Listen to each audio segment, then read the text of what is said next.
Faly miarabana ny tokantrano manaraka ny vidéo raha ny sary azy tamin'ny zana-bolana tamin'ny andidia misy ny reto rahona hitantsika manakaiky ny morontsiraky Analanjoro sy Sava mbola mipetratra any zany izy io ary mbola tombanana betsabetsaka ny rotsakorana amin'ny faritra iny koa manoloana zany dia misy ny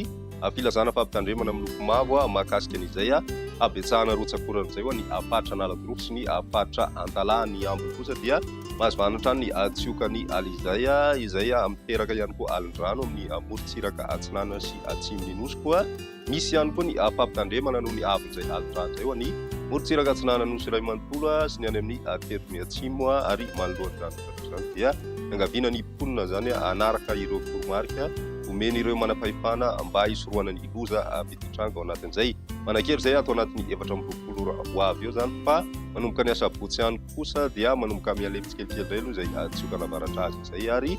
vokatra izay dia misy efekarina tsikelikely zany maripana tomanana izay any amin'ny alahady ihany indrindra ho any voatany sy ny ilany atsinanany Madagasikara fa raha ny andro kosa amin'ny ankapobeny zany hoe ny maraina dia mety hisy ny zavona amin'izay faraparany herinandro izay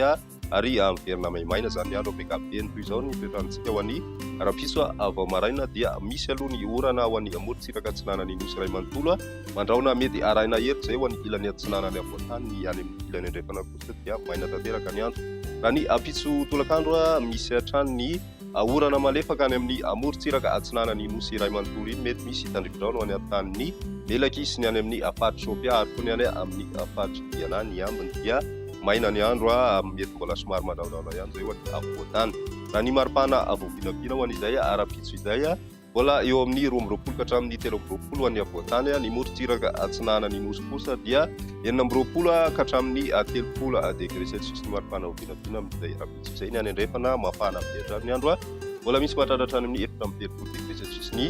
morontsiraka andrefany nosy iny raha ny toetrantsika ho any andron'ny sabotsy manomboka lefo zany tsiokana avaratra azy ary vokatra izay dia misy ny zavona vao maraina ho any ilany andrefany voatany mety misy ihany ny tandrividraona ho any tolakandro indrindra ny arintany Melaky sy ny any amin'ny faritra Ivongolava any zany fa ny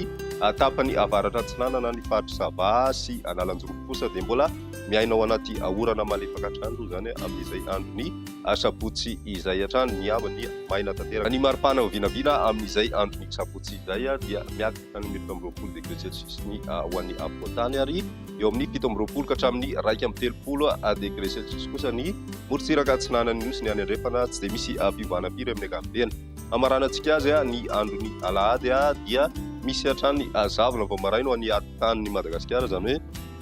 ny faritry Analamanga, Bogolava, Itasy, Vakinankaratra, Morimania, Matsiatra na Matsiatra ambony ary ny tapakandro ariva kosa dia mitohy hatrany ny tandrividraona any amin'ny tapany avaratra andrefanoza zany faritra Sopia sy Diana ary koa mety mahazo an'izay ihany koa ny any amin'ny tapany atsimo atsinanany Madagasikara ny ambiny dia maina tanteraka ny andro raha ny maripana voavinavina amin'izay androny alahady izay miakatra hatrany amin'ny 19 degré ho any Matsiatra ambony 20 kosa ho any Analamanga miakatra kely ihany koa izay ho any morontsiraka atsinanany nosy tomanina hatrany amin'ny 13 degré celsius ny maripana ambony indrindra amin'izay androny alahady izay hatrany izay ny meteontsika tamin'ity androany ity raha manaraka